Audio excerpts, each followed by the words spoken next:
आज आपल्या बरोबर आहेत मोहन लाळे यांचा चिरंजीव जस्ट आताच लेफ्टनंट यापदी रुजू झालेले आहे.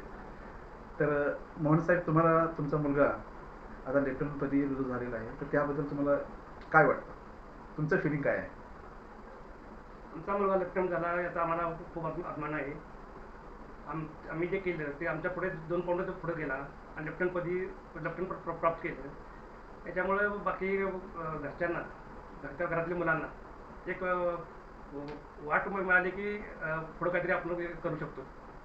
पुढचा प्रश्न असा आहे की तुम्ही मुलाच्या योगदानासाठी काय मदत केलेली आहे? मी फौजमध्ये असल्यामुळं फौजची काय काय रँक असतात ते त्याबद्दल त्यांना माहिती दिली आणि तो माझ्याबरोबरच सोबत राहिल्यामुळं त्यानं प्रत्यक्षात बघितलं की फौजमध्ये काय काय रँक असतात. त्याच्याप्रमाणे पुढची ऑफिसर रँक काय असते, जेसीयू रँक काय असते, जवान रँक काय असते, त्याच्यावर त्याला मार्गदर्शन मिळालं आणि त्याच्यामुळे त्याला पुढचं एक ध्येय वाटतं की माणसाला की ह्याच्या पुढं काहीतरी करावं, आपण ऑफिसर रँकपर्यंत जावं. त्याप्रमाणे त्यानं प्रयत्न केलेत आणि त्याला यश मिळालं. पुढचा प्रश्न असा आणि शेवटचा की तुम्ही मुलाकडून काय अपेक्षा करता? मुलांनी आता लेफ्टनंट रँक हासिल केलेली आहे. पुढे तर त्यांनी निष्ठेने आणि प्रामाणिकपणे देशसेवा करावी हीच आमची इच्छा आहे. थँक्यू. आमच्याबरोबर आहेत अर्जुन यादव, याच गावचे. त्यांना एक प्रश्न असा की तुमच्या गावातील एक मुलगा लेफ्टनंट झाला, तुमच्या भावना तुम्ही व्यक्त करा. आमच्या गावातील एक मुलगा, आमचाच नातेवाईक, रिलेटिव्ह, नातू जवळजवळ म्हटला तरी चालेल, त्यानं खूप मेहनत घेऊन दिवसभर उन्हातनं रानात बसून अभ्यास करून हे पद प्राप्त केलं आणि याचा आदर्श इतर मुलांनी घ्यावा आणि अशी काहीतरी पदोन्नती करावी आणि त्यानं प्रामाणिकपणे निष्ठेनं देशसेवा करून पुढील आपलं पूर्ण जोपर्यंत रिटायरमेंट होईल तोपर्यंत त्यानं प्रामाणिकपणे देशसेवा करावी आणि इतर लोकांना हा आदर्श घडवून द्यावा. आणि खरोखरच आम्हाला एवढा आनंद आणि अभिमान वाटतो या गोष्टीचा की आपल्यातला एक साध्या घरातला मुलगा, शेतकऱ्याचा मुलगा, आज त्याचे वडील मिलिटरीमध्ये होते, ते सुद्धा जेव्हा रिटायर झाले, त्याचं मार्गदर्शन त्यांनी खूप त्याला चांगलं केलं आणि तो लेफ्टनंट पदावर भरती झाला. तर असंच त्यानं उत्तरोत्तर देशसेवा करावी, इतर मुलांनाही त्यानं मार्गदर्शन करावं आणि आपल्यासारखे इतर होतील त्याची अपेक्षा ठेवावी आणि असं देशसेवा करून त्यानं पूर्ण आयुष्य आपलं प्रामाणिकपणे घालावं. एवढीच शुभेच्छा. आज आपल्याबरोबर आहेत अजिंक्य मोहन लाळे, लेफ्टनंट या पदी त्यांची नियुक्ती झालेली आहे. सर्वप्रथम अजिंक्य, मी तुझी ओळख करून दे. मी लेफ्टनंट अजिंक्य मोहन लाळे. मी बॉम्बे सॅपर्स या रेजिमेंटमध्ये माझी लेफ्टनंटपदी नियुक्ती झालेली आहे. मी SSC टेक्निकल 64 या कोर्समधून लेफ्टनंटपदी नियुक्त झालो. गुड. आता याच्यामध्ये सिलेक्शन जी प्रोसेस आहे, की योग्यता, त्याच्याबद्दल थोडीशी माहिती सांग. मी ज्या एंट्रीमधून नियुक्त झालो ती एंट्री SSC टेक्निकल एंट्री आहे. यामध्ये जे टेक्निकल ग्रॅज्युएट्स आहेत त्यांना संधी मिळते की SSB इंटरव्ह्यू देण्याची. त्याची वयोमर्यादा आहे 27 वर्ष. ओके. आणि जे एज्युकेशनल क्वालिफिकेशन आहे ती टेक्निकल जे काही आहे, civil engineering, mechanical engineering, computer engineering, electronics and telecommunication या थ्रू जे मिनिमम कट ऑफ लागतो तो मिनिमम कट ऑफ क्लिअर केल्यानंतर तुमची SSB इंटरव्ह्यू शेड्यूल होते. ओके. अजिंक्य, मी अजून एक प्रश्न विचारतो. याच्याबद्दल NDAची परीक्षा तू दिली होती का? हा, मी जेव्हा मी 12वीमध्ये होतो तेव्हा मी NDAची परीक्षा दिलेली, पण तेव्हा मी पास नव्हतो करू शकलो. पण त्यानंतर मी CDS जी एक्झाम आहे त्यासाठी तयारी केली, ती क्लिअर केली. मग त्याची पण सेम प्रोसेस आहे, फक्त त्या UPSC CDS परीक्षा कंडक्ट करतं. त्यामध्ये 2 पेपर असतात. IMA साठी 3 पेपर असतात आणि OTA साठी 2 पेपर असतात. इंग्लिश, मॅथ्स आणि जनरल नॉलेज. General knowledge. त्यानंतर प्रत्येक IMAचा वेगळा कट ऑफ लागतो आणि OTAचा वेगळा कट ऑफ लागतो. आणि ते कट ऑफ क्लिअर केल्यानंतर परत SSB प्रोसिजर असते, ती 5 दिवसाची प्रोसिजर असते.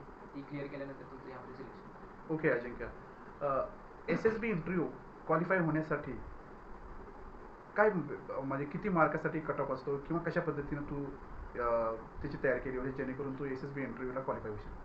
SSB इंटरव्ह्यूमध्ये ते तुम्हाला ॲज अ पर्सन तुम्ही आर्मीसाठी कितपत फिट आहात ते चेक करतात, की तुम्ही कितपत योग्य आहात आर्मीसाठी. तुमची पर्सनॅलिटी चेक होते, कॉन्फिडन्स लेवल चेक होतो. परत तुम्ही स्वतःबद्दल तुम्हाला किती माहिती आहे, तुम्ही ज्या ठिकाणी राहतात त्याबद्दल तुम्हाला किती माहिती आहे, तुमचं पुढचं ध्येय कसं आहे आणि तुमचा जो काही बॅकग्राऊंड आहे त्यानुसार तुम्ही कसे आत्ता या कंडिशनला कसे आहात त्याच्यावरती ते तुम्हाला टेस्ट करतात. ओके. SSB इंटरव्ह्यू नंतर ट्रेनिंग पिरियड किती असतो तुमचा? OTA साठी ट्रेनिंग पिरियड हा 11 महिने असतो, 46 वीक्स. त्यामध्ये तुमचे फिजिकल टेस्ट असतात, त्यानंतर एक्झामिनेशन्स असतात, ज्या आर्मीसाठी जे बेसिक ट्रेनिंग आहे ते तुम्हाला तिथे दिले जातं. ओके. आता याच्यामध्ये सर्वसाधारणतः तुम्ही लेफ्टनंट झालात. लेफ्टनंट झाल्यानंतर तुम्हाला कोणत्या कोणत्या फॅसिलिटीज मिळतात? लेफ्टनंटमध्ये जी काही आर्मीच्या फॅसिलिटीज आहेत, ऑथराइज्ड फॅसिलिटीज, त्या हं. तुम्हाला भेटतात. ओके. आता करिअरच्या दृष्टीनं तू काय बघतो स्वतःला, की आता ह्या भारत देशाची सेवा करण्याचं सौभाग्य लाभले तुला, बरोबर? तर हे क्वचितच मुलांना भेटतं आणि खरं तर ह्या लाळेवाडीचं भाग्य म्हणावं लागेल, की तुझ्यासारखी व्यक्ती या ठिकाणी जन्माला आली आणि लाळेवाडीचं नाव पंचक्रोशीत केलं. तर मला एक आदर्श घातलेस तू या गावासाठी, बरोबर? तर तू उत्तरोत्तर तुझी प्रगती कुठेपर्यंत पाहतो, कशा पद्धतीनं पाहतो स्वतःला पुढे? जे आम्हाला 11 महिन्याच्या ट्रेनिंगमध्ये शिकवतात की डिसिप्लिन, इंटिग्रिटी आहे, मग ते मी माझं भाग्य समजतो की माझी ह्या पदामध्ये नियुक्ती झाली. आणि मी तेच जे आम्हाला बेसिक ट्रेनिंगमध्ये शिकवलं जाते की तुम्ही तुमच्या ट्रूप्सची काळजी घ्यायला पाहिजे आणि प्रामाणिकपणे देशसेवा केली पाहिजे, त्या दृष्टीने मी पुढे वाटचाल करेन माझी, आणि माझं जे 100% असेल ती मी या देशासाठी देईन. ओके. आता मला एक गोष्ट याच्यामध्ये सांग, की तुमचं ट्रेनिंग जे असतं हे कोणत्या ठिकाणी होतं? NDA मध्ये होतं का IMA मध्ये होतं? NDA एंट्रीज असतात ते NDA मध्ये होतो. मी SSC टेक्निकल एंट्रीमध्ये होतो, त्यामुळे माझं ट्रेनिंग OTA गयामध्ये झालं. ओके. जे CDS OT असतात त्यांचे ट्रेनिंग OTA चेन्नईमध्ये होतं. ओके. विद्यार्थ्यासाठी आता माझ्याकडे काही विद्यार्थी आहेत CM अकॅडमीमध्ये. त्या विद्यार्थ्यांना तू काय सांगशील, कसं मार्गदर्शन करशील? म्हणजे ज्यांचं ध्येय ठरलेलं आहे की मला ह्या क्षेत्रातच जायचं आहे, त्यांनी स्वतःबद्दल भरपूर, म्हणजे जी स्वतः आपण जे काही करतोय त्याबद्दल पुरेपूर माहिती घ्यायला हवी. आपल्या आजूबाजूला काय चाललंय त्याबद्दल पुरेपूर माहिती हवी, आणि आपल्या देशासाठी पुढच्या वाटचाली काय आहे त्याबद्दल त्यांनी माहिती घ्यायला हवी. असं म्हणजे जरुरी नाही की प्रत्येकाचं ध्येय एकच आहे की आर्मीमध्ये किंवा आर्मी एअरफोर्स नेव्हीमध्ये जाणं, पण ज्यांचं ध्येय आर्मी एअरफोर्स नेव्हीमध्ये जाणं आहे त्यांनी या गोष्टींचा विचार करावा. जेव्हा तू लेफ्टनंट झाला, पहिल्यांदा तुझं जेव्हा मेरिट लिस्टमध्ये नाव आलं, तेव्हा तुझी पहिली प्रतिक्रिया काय होती? मी म्हणजे लहानपणापासूनच पप्पांचं स्वप्न होतं की माझा मुलगा लेफ्टनंटपदी, ते सुभेदार होते. मग ते मला लहानपणापासून सांगायचे की हां तुला आर्मीत जायचं आहे, पण ॲज अन ऑफिसर जायचं आहे. मग ते माझं लहानपणापासून स्वप्न होतं की आर्मीमध्ये जायचं आहे ॲज अ लेफ्टनंट. मी भरपूर प्रयत्न केले, 4-5 वेळा SSBसाठी गेलो, पण त्यामध्ये स्क्रीन आउट झालो, कॉन्फरन्स आउट झालो. पण जेव्हा माझं यावेळी सिलेक्शन झालं आणि मेरिट लिस्टमध्ये नाव आलं, तेव्हा असं वाटलं की म्हणजे माझ्यापेक्षा मला माझ्या पप्पांसाठी जास्त आनंद झाला की त्यांनी एक स्वप्न बघितलेलं आणि ते माझ्या थ्रू त्यांना पूर्ण करायचं होतं, आणि त्यांनी माझ्यामध्ये त्या क्वालिटीज इम्बाईब केल्या लहानपणापासून की आर्मी ऑफिसर कसा असतो, ते त्यांचे जे युनिटमध्ये ऑफिसर्स होते त्यांच्यासोबत मला भेटवायचे की हे असे असे ऑफिसर्स आहेत, आणि त्यांनी मला मग लहानपणापासून एक वाट दाखवली की ह्या वाटेवरती तुला चालायचं आहे, आणि जेव्हा मी अचीव केलं तेव्हा मला खूप आनंद झाला. आता याच्यामध्ये तू अभ्यासाचं सूत्र कसं राबवलंस जेव्हा याची तयारी करत होतास तेव्हा लेफ्टनंट पदासाठी? मी जसे की मी सांगितले की पप्पांचे जे युनिटमधले ऑफिसर होते त्यांनी मला गाईड केलं, आणि त्यानुसार मी SSBसाठी काय काय लागतं, पुण्यामध्ये पण आहेत कोचिंग वगैरे क्लासेस आहेत, त्यांच्या थ्रू ते गाईड करतात तुम्हाला की तुम्हाला काय नेसेसरी आहे, SSB इंटरव्ह्यू थ्रू तुम्हाला काय लागतं. मग ते असे बरेच सोर्सेस होते की युनिट ऑफिसर्स असतील, इतर जे आधी सिलेक्ट झालेले मित्र असतील, त्यांच्या थ्रू मला एक भेटले, म्हणजे एक वाट भेटली की कशी प्रिपरेशन करायला. ओके.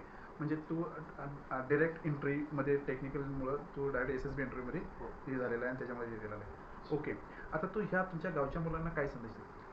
जे आता म्हणजे आमचं ग्रामीण भागामध्ये गाव येतं, मग इथले बऱ्याच मुलांना अशा एंट्रीज माहीत आहेत, हुशार भरपूर आहेत मुलं, पण त्यांना ह्या एंट्रीज माहीत नाहीत की अशा पण एंट्रीज आहेत. त्यांना फक्त हे आर्मी भरती, पोलीस भरती, हे ह्या गोष्टी माहीत आहेत. ह्या एंट्री सोडून पण अजून खूप काही सरकारी नोकऱ्यांसाठी नवीन नवीन स्पर्धा परीक्षा आहेत त्या, आणि मुलांमध्ये कॅलिबर पण आहे की ते क्लिअर करू शकतात, पण लॅक ऑफ इन्फॉर्मेशनमुळे त्यांना ती माहीत नसल्यामुळे ते करू शकत नाही. मग माझं हेच म्हणजे एकच ध्येय राहील की आता त्यांना पण याबद्दल ज्या ज्या स्पर्धा परीक्षा आहेत ज्या मला माहीत आहेत आणि जे मी बाहेर राहून माहीत करू शकतो ते मी त्यांना माहिती करून देईन की ह्या एक्झाम पण आहेत त्या तुम्ही देऊ शकता. ओके. मी एक मुलीचा इंटरव्ह्यू घेतला होता, सई जाधव, जी आपल्या कोल्हापूरची होती. 93 वर्षाच्या इतिहासामध्ये, IMच्या इतिहासामध्ये ती पहिली मुलगी होती जी NDA झाली होती, लेफ्टनंट झाली होती. तिचे पण वडील आर्मीमध्ये होते, तुझे पण वडील आर्मीमध्ये होते. असं काय आहे का आर्मीच्या बॅकग्राऊंडमुळं थोडासा बेनिफिट मिळतो? नाही, SSB इंटरव्ह्यू हे यामध्ये ते बघत नाहीत की तुम्ही आर्मी ब्रॅट आहात की नाही किंवा तुमचे वडील कोणी आर्मीमध्ये आहेत. त्यांना फक्त एक बेसिक रिक्वायरमेंट असते की मुलगा आर्मीमध्ये योग्य आहे की नाही, त्याची जी पर्सनॅलिटी आहे ती आर्मीसाठी योग्य आहे की नाही. मग जी आर्मी म्हणजे हे एक मोठं मिसकन्सेप्शन आहे की आर्मीच्या मुलांना थोडी त्यामध्ये सूट वगैरे देते, पण तसं काही नाही आहे. ते आर्मीची जी मुलं आहेत त्यांना लहानपणापासून एक माहीत असते की आर्मी ऑफिसर असतात, त्यांना काय रिक्वायरमेंट्स असतात, ते लहानपणापासून त्यांना बघत असतात की कसे वागतात ते, त्यांची पर्सनॅलिटी कशी आहे, बॉडी लँग्वेज कशी आहे, त्यानुसार ते स्वतःला ते बिल्डअप करत असतात. ओके. आता तू जो हा वेळ काढून इंटरव्ह्यू दिलात आणि तुझी सर्व माहिती तुम्ही मला शेअर केली त्याबद्दल सर्वप्रथम धन्यवाद. आणि CM अकॅडमीमार्फत तुम्हाला तुमच्या आयुष्यामध्ये भरभराट होऊ आणि एका विशिष्ट अचिव्हमेंटनंतर तुम्ही रिटायर हो हीच आमची शुभकामना. आशा करतो की तुमचं हे आयडेंटिटी पाहून बाकीचे गावातले पंचक्रोशीतले शाहवाडी तालुक्यातली मुलं NDA किंवा लेफ्टनंट ह्या पदासाठी जी डायरेक्ट एंट्री आहे किंवा वेगवेगळे मार्ग आहेत त्याचा निश्चितच शोध घेतील आणि तुमच्या पावलावरती पाऊल ठेवून ते पण देश सेवेसाठी रुजू होतील. Thank you very much.